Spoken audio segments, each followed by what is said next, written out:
Get started here. Good morning, everybody. My name is Tom Grilk. I'm the CEO of the Boston Athletic Association, and we look forward mightily to what is coming just this next Monday. I want to welcome you all to Copley Square here today on a stage that soon will be used for free outdoor programming and interviews and panels over the course of the next few days through the weekend.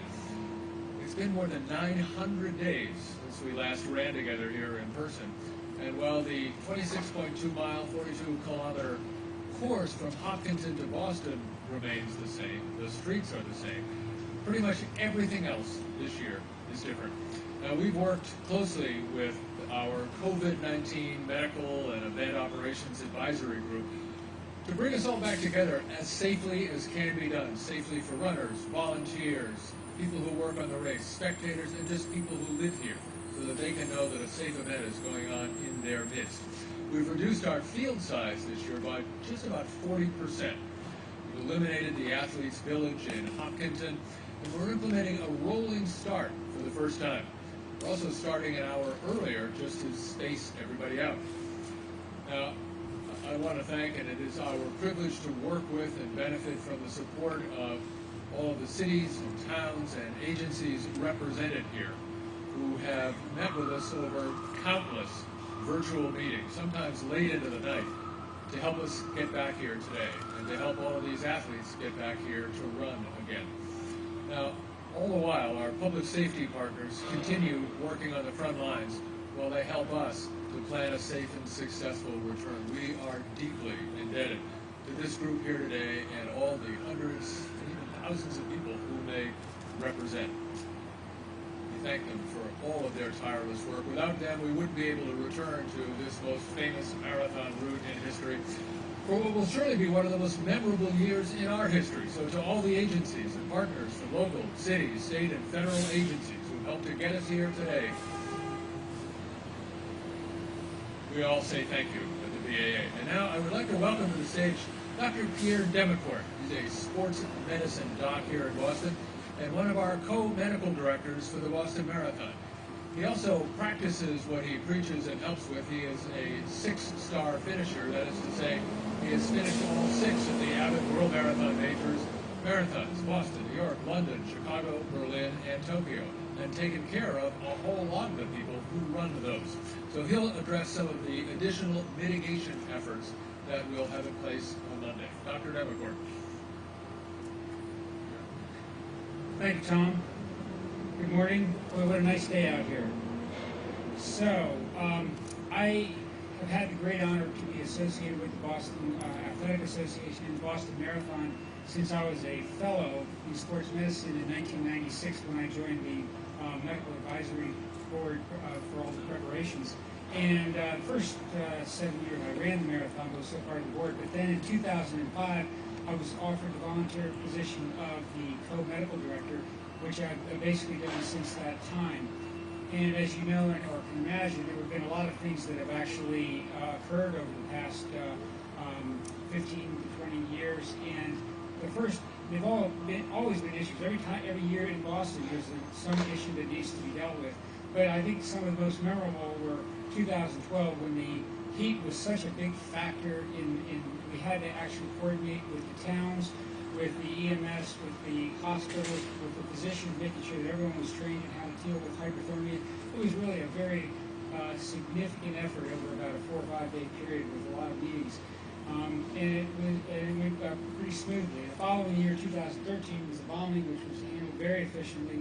And then I like to remember what's referred to as the monsoon of 2018, where it was a very cold rain. It was not so injurious in terms of severity, but there were a ton of people in the medical tents, and we had to plan for how to handle that. And so all of this cooperation really is based upon the tremendous collegiality of the entire area, including the BAA, all of the medical and other volunteers, the EMS, Boston EMS, all the other police and rescue services, as well as the townships. Everyone involved. It's really amazing to watch this whole thing every year. And then hence comes the pandemic, COVID-19. And initially, as you know, everything shut down. But then after a bit, everyone started asking the question, how can we safely get back to some normalcy. This occurred in a lot of sports, and sports certainly is a big part of our country. And so in August of 2020, we put together the COVID Medical Advisory Panel, which was comprised of epidemiologists, all of the COVID medical directors, several critical care physicians dealing with COVID in local hospitals, epidemiology, and we met on a regular basis to create the mitigation plan. And the mitigation plan basically had three goals: safety of the athlete, safety of the volunteer service, and safety of the community. And so what we came up with, starting with the athlete, the number one thing, it was sort of easy, was we decided to just make it so that every single athlete that was coming in would have proper World Health Organization vaccination. And so on the day, starting tomorrow, Friday, Saturday, and Sunday, any of the athletes coming in town to get their registration, in order to get in the Heinz Center for that, they've got to show up at the medical tent right over there and provide proof of their vaccination, proper vaccination. If they don't have that, and if we suspect that about 95% will actually have proper cards by a survey sent out, then they get a COVID test. And if they have a negative COVID test or they have positive proof of vaccination, then they will be granted a bracelet that they will be allowed. Then they have to wear that the whole weekend to get in any of the venues, including the buses to start the race. The other thing is we require masks as per state law in any enclosed environment. So the buses on the way out, they have to have the mask on 100% of the time. And then there were two things that Tom mentioned, I think that are really huge in the mitigation of athletes' COVID exposure, is that it's a rolling start. So the rolling start starts here in Boston. Between 8 and 9, the elite athletes, the wheelchair athletes, the para-athletes, the hand cyclists will be starting the race. And then starting at 9, all of the other runners will have a special color code to show up at a specific time that they have to adhere to be taken out to Hopkinton. So several buses will end up in Hopkinton, drop the athletes off, and so that they'll be able to actually they can use the restroom, they can get a water, but they are encouraged to immediately start running. And what does that do? That avoids the congregation of a lot of people out in Hopkinton. If you ever been to one of these race start villages, there's people all over each other all the time. Number two, the race itself is going to be much more protected because the athlete will have much more space to socially distance. Usually when the race starts between Hopkinton and Framingham, the crowd is very thick, and so that will be avoided. And then finally at the end, the crowds will be avoided for the same reason. The athlete will be handed his medal and offered a mask to wear. So that's to protect the athlete. Now to protect the volunteers, and Boston has a very strong medical volunteer history of research and developing policies for safety and running across the globe via the International Institute of Race Medicine. And we have a very strong returning crew as well. We have quite a number of physicians that stay loyal every year to volunteer. We always have new ones, and that's part of the great thing of teaching and being able to have them there. But what we've done to protect them is mandate that every single medical volunteer has to have vaccination proof, have to wear masks, and all the appropriate PPE in certain circumstances. So we basically follow all the standards and intents that the local hospitals follow. PPE will be required for anyone getting any kind of critical care, ice tub, or anything like that, and we have to change gloves between every patient, and of course you have to wear a mask. The other really great thing about the Boston Marathon is that we have volunteers that cover every specialty. So we have quite a number of cardiologists, intensive care people, sports medicine, a bunch of musculoskeletal folks, all working at the same time. And so the other big mitigation factor that we think will help is to keep people out of the ER, because one of the concerns has been that the emergency rooms will get overwhelmed with what we have on our field, in our tents. So these are all well-trained people. We're doing special things this year, like having extra crutches, so someone with a stress fracture doesn't need to be sent to the emergency room. They can be evaluated by an appropriate sports medicine physician or musculoskeletal physician, and given crutches and sent on their way. And So that's going to be helpful. Also, the temperature of the day is looking good because the temperature really predicates what kind of injury patterns you're going to have. The hotter it is, the more people you have. And then finally, there's the community that we want to protect. And I think getting the word out, perhaps even with this conference, is to not congregate in large groups. We're trying to really discourage that, making sure that people socially distance. And when you have to get together, you have to wear a mask.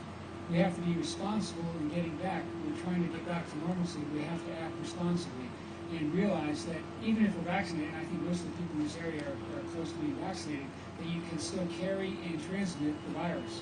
So that's basically our mitigation. Thank you.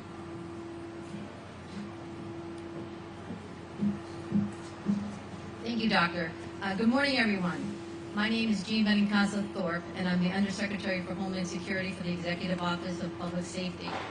On behalf of Secretary Terrence Reedy and my colleagues at EOPS, I'm thrilled to be here today as we anticipate and welcome the return of the Commonwealth's most beloved event, the 125th Boston Marathon. It is my pleasure to stand alongside our many partners and highlight the unprecedented collaboration of so many who have played an essential role in safety and security planning and race day coordination. For our team at EOPS, Race Day is a culmination of a year-long interagency planning effort that includes close coordination with many local, state, and federal partners. Together, we bring diverse expertise in our shared purpose of ensuring an enjoyable race and while also prioritizing public safety and security. We are fortunate as public safety officials to have so many great partners, including the Boston Athletic Association, along with many non-governmental and private sector partners who've worked together for many months to make this event successful. We are grateful for the meaningful contributions of many local municipalities, including the efforts of police, fire, EMS, public works, and public health. Our federal partners also serve a key role in helping us to create a comprehensive security plan.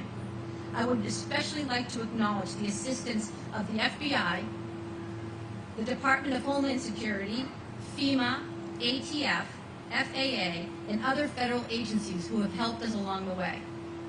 I would also like to commend our partners in the Baker-Polito administration and their committed teams of professionals at MEMA, the Massachusetts State Police, the National Guard, the Department of Fire Services, and Mass DOT, who are critical to advancing the planning and successful race and operations.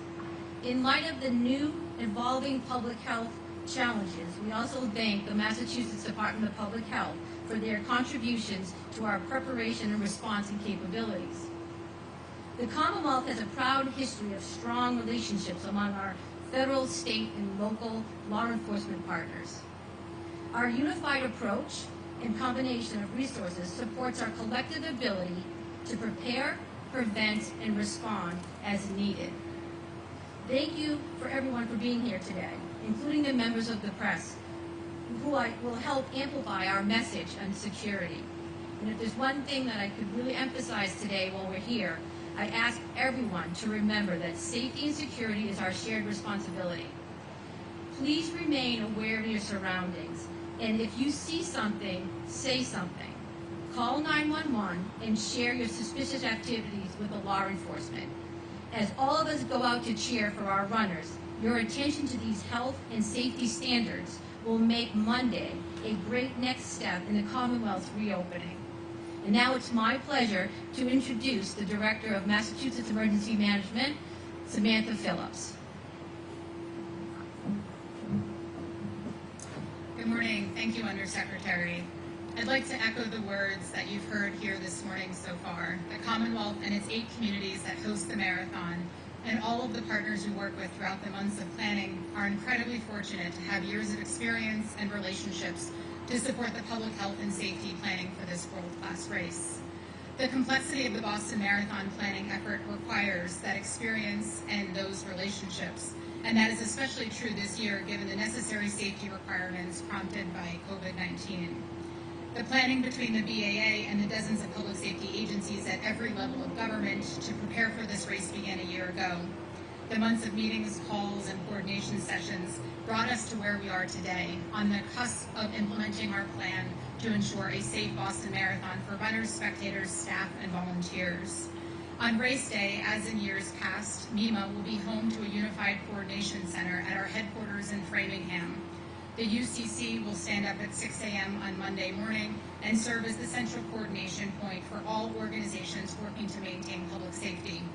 There will be approximately 115 staff representing about 46 local, state, and federal agencies and other non-governmental partners at the UCC on Monday, and we will coordinate virtually with other organizations.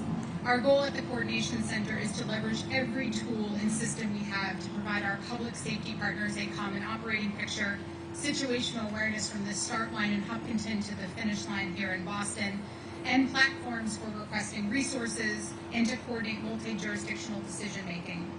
As in past years, the public should expect to see a significant law enforcement presence along the race route, which is standard for the Boston Marathon. In addition to police, fire, emergency medical services from host communities, more than 1,000 state and federal law enforcement personnel will assist with security. Also, as in past years, the Massachusetts Army National Guard will provide personnel to support public safety operations, as well as our partners from the Department of Fire Services. We want to encourage spectators to attend and cheer on the marathon participants. The weather, thankfully, looks like it will be beautiful. But as always, we want to ask for the public's help in making this a safe and pleasurable event. You've already heard from the BAA ways in which to watch the race safely while protecting yourself and others from COVID. Additionally, remain aware of your surroundings. As you heard from the Undersecretary, you will hear and see a large law enforcement presence along the course route. Make sure you engage with them if you see something suspicious. Check your cell phone settings and make sure that your phone can receive emergency and public safety alerts. This is good every day, but particularly on Marathon Monday, and will ensure that you can receive urgent public safety messages if we need to send them. As in past marathons, there will be areas along the course with enhanced security procedures, including checkpoints and bag checks. We ask for the public's understanding and assisting in expediting those procedures.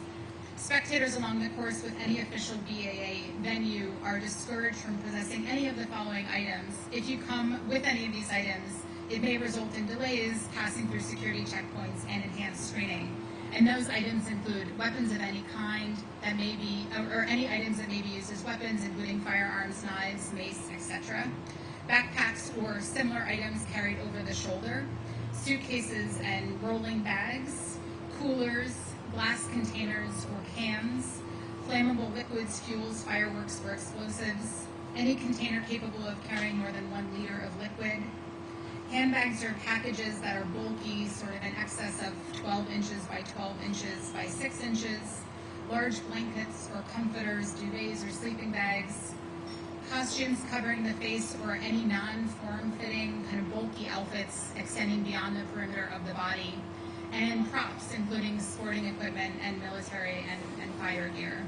And finally, please leave your drones at home. The FAA flight restrictions are in place during the Boston Marathon for the entire length of the course, so please take your videos and phone from the ground level. Thank you again to the BAA and all of our public safety partners from the local, state, and federal levels for their work to ensure the 125th running of the Boston Marathon is as safe as possible. It's now my pleasure to introduce our colleagues from the Massachusetts State Police, Lieutenant Colonel James Hanlon, to provide an overview of the coordinated security operations. Thank you.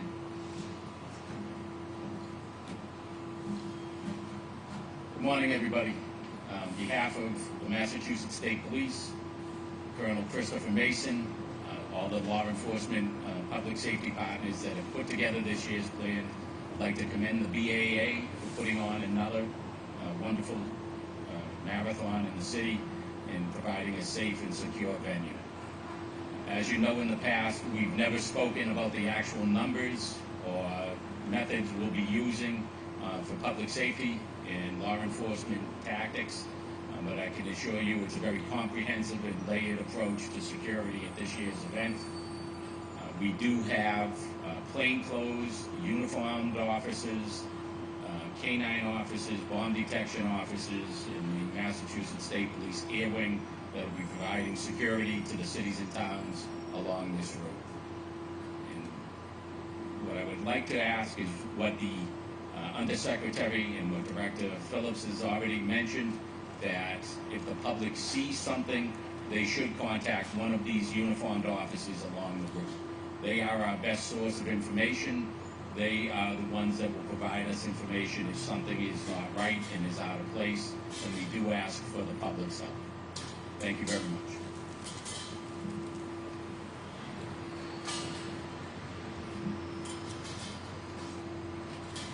Good morning, everyone. My name is Joe Bonavolanta, and I'm the Special Agent in charge of the FBI Boston Division.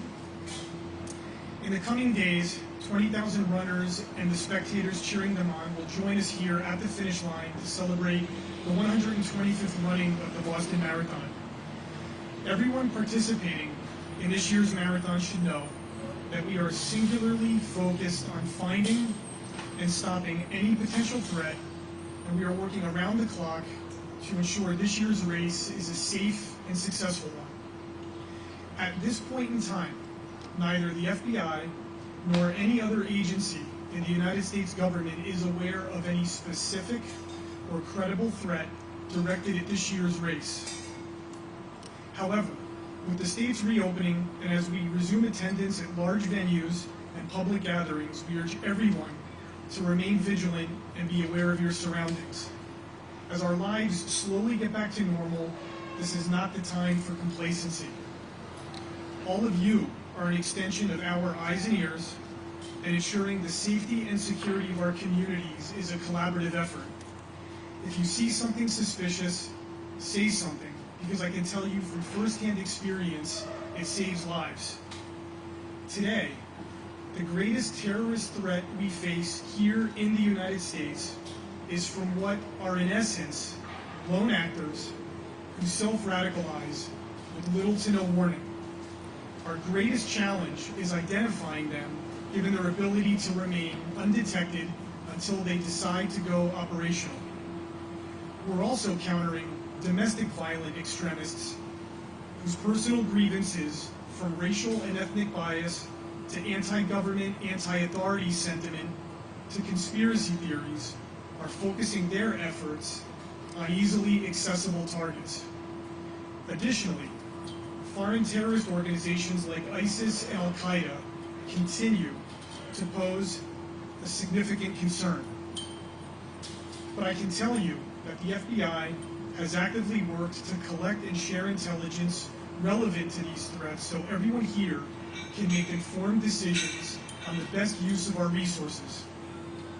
Similar to past years, members of the FBI Boston Division's Joint Terrorism Task Force will be integrated throughout all aspects of the marathon route.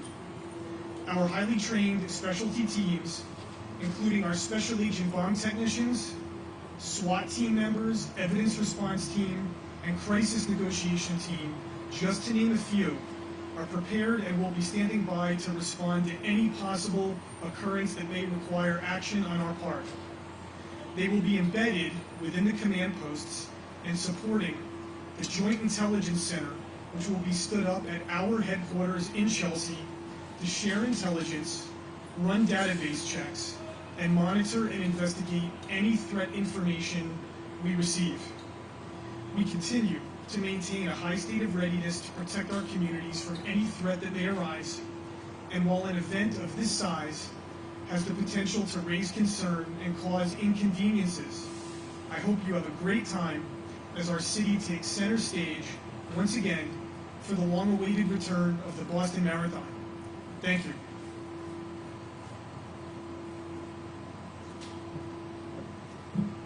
Thanks, Special Agent in Charge. And now we'll open it up to your questions. So I'll just serve as the MC and pass to my colleagues. Yes. How do you police spectators as they line Boylston Street? Are you going to try to break them apart, or how does that work in the plan? From a medical perspective? For social distancing, Yep. I know you guys are encouraging people not to do it, but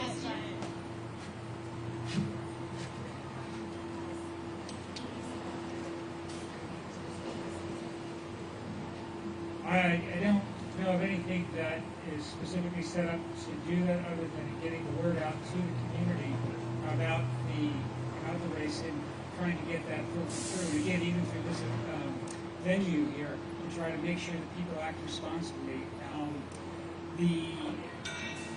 In certain close quarters, people that are less than 6 feet apart should be wearing masks. But as there's not a specific release, I think you have to just really try to push those factors. And I don't know whether out on the course people will be sort of shamed, if you will, into doing that. So. There's no effort to try to prevent people from congregating and chatting. You get very large crowds down by the finish line. So we're just encouraging people to wear masks if they're in the crowd, but you're not doing anything to prevent people from congregating. What if they're congregating at the end? They should be wearing a mask.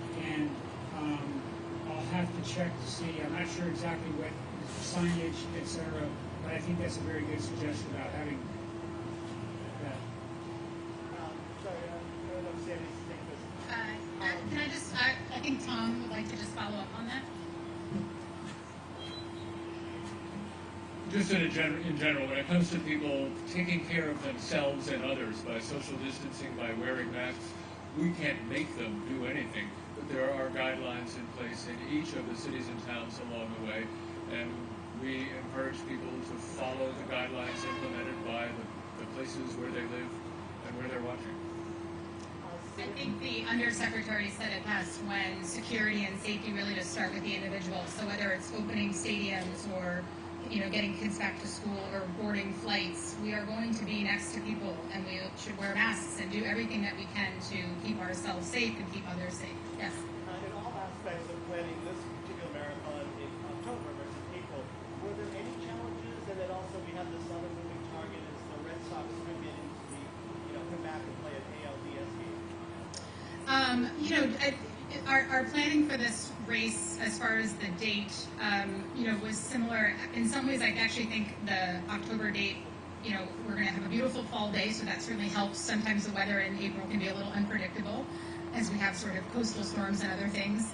Undersecretary Benacasa has been leading us through a series of conversations with the Red Sox about if there will be a game Monday and what time that game will be, and how that will affect sort of deployment of law enforcement support and transportation. So more to come on that, but it's very much on our radar that we could have these co-occurring wonderful events here in Boston, and just the complexity. And lastly, when we activate all of these resources while having two events is challenging, there are things that help. The State Emergency Operations Center and the Unified Coordination Center will be activated so we can very seamlessly kind of pivot and handle kind of new issues that might arise, whether it be at the marathon or related to MLB. Can you review the numbers? The field is 40% smaller, so how many runners is that compared to what it usually is? And then can you also address, if you're an athlete and you don't have proof of vaccination, and you said you'll be required to get a COVID test, is that the day you arrive and check in at the expo, or is that some sort of a rapid test that will give them quick results? Sure, I'll pass to the physician to talk about that, but it's 20,000 runners this year.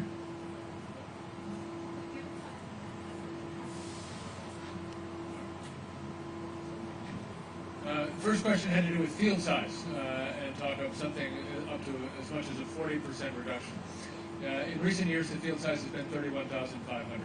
In order to accommodate the social distancing needs to address the safety issues that we've heard about, we cut the field size to 20,000. There are always some people who can't come. There are also people who live in countries outside the United States who can't get here. And so we made arrangements to offer them the opportunity to run the race virtually and give them a partial refund, and the better part of 1,000 people accepted that offer. So as we estimate who's going to be there, right now it stands at 18,000, but one would expect that there will be people who won't or can't get here or just don't make it. When it comes to testing, what if you're not vaccinated? Usually what the first point of contact for people coming here for the marathon is to go to the expo up at the Heinz Convention Center. They pick up their number. This year, they can't do that. It all starts here. They have to go into the tent here and either show proof of vaccination, or we will afford them a rapid antigen COVID test. In either case, vaccinated or they have a negative test, they are then given the wristband that Dr. Demecourt spoke of that guides some of their other activities, including how they get on the buses later. If they have a positive test, then we encourage them to get a more comprehensive PCR test and await the results of that.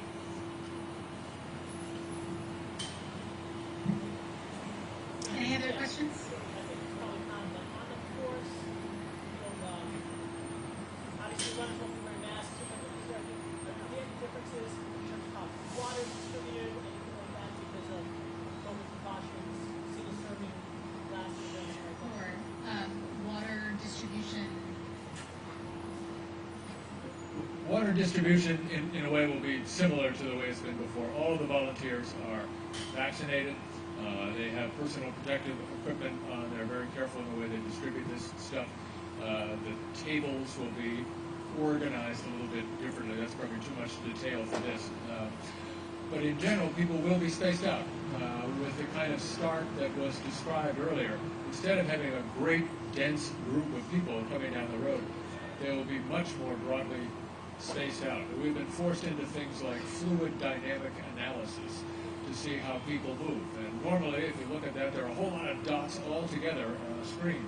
The way the race will proceed this year, those dots, those human beings who are running, are much more spread out along the way. So social distancing really drives everything so much as we can. Do you think that's the toughest part of planning this year's race? And can you also speak to the fact that there's another marathon in 6 months? The first question is all this, everything driven by COVID, the most difficult part of planning this year's race? And the answer is yes, indeed. It is, in its way, the most complicated preparation we've ever had to encounter. It's a complicated event to present in normal times, but to do this, particularly in the face of what has been a shifting pandemic, apart from the terrible human tragedy of this disease, maybe the next most prominent feature is its unpredictability. It comes, it goes, it changes, and so the plans keep changing. They have landed in a very good place. And I forgot the second half of the question. The fact that you're planning another marathon in 6 months, is that why also kind of have two? The question is, we are looking to a marathon next April, returning to its Patriots Day, normal day. Does that present concerns for us? A, who can look that far ahead? B, it does in the sense that it is no easier now than it was months ago to estimate what that event will look like, because we need to know what the overall condition will be of the disease. So planning against that uncertain environment is difficult, but we have a lot more experience with it now than we did, let's say, a year ago. On rolling start, how long do you expect that runners will be there and Washington as opposed to, I guess, hours previous? The running start, Yeah. how long do you anticipate a runner will be there from the time they get Oh, off for the the run? rolling start, yeah. So what happens is, you heard Dr. Demecourt say, as people, you get a colored wristband. There are 6 different colors of wristband. Depending on the color of your wristband, that tells you when you go down to the Boston Common to get on your bus. And they are organized by qualifying time and anticipated finishing time. And there'll be 33 buses every 15 minutes will pull out of there. When people go out to Hopkins and get off the bus, they will not, as they have in other years, go to what has been known as the Athletes' Village and congregate in one place. Instead, they will get off the bus, visit a comfort station if they wish, perhaps get something to drink, and then just go at their own discretion. Since their time is recorded using electronic chips, they can start whenever they want, and everyone is encouraged to do that, and that produces the much lesser density of runners per area of street that I was describing before. Yes, Jamie? So how many people do you think will be there at one time? Is there a goal or is there an estimate? The only time there will be any gathering of people will be at the very beginning. There might be a couple of thousand people out there at once to start off with. And I expect we'll try to have them move in a measured kind of a way so they don't all go running up at once, so we don't have a big group. After that, it's just buses arriving, people get off, and they go. There's no reason for them to congregate. Any other questions? I'll just give a plug to our colleagues in Boston. There will be a 4 p.m. press conference with local leadership also talking about the marathon. So I encourage you to tune in for that one as well. So in closing, thank you for being here today. Thanks to this wonderful team of colleagues behind me who work so tirelessly to make this a terrific event. We have just amazing partnership and leadership at the BAA with Tom, but there's so many people behind Tom, like Lauren and Jack and so many others who have just been really terrific and have pivoted numerous times because of COVID and have been so terrific about keeping state and local partners in the loop and very transparent about what they're thinking and getting our input. And so we're really excited for Monday, and we think it's going to be a spectacular day for the Commonwealth. Thanks so much. Take care.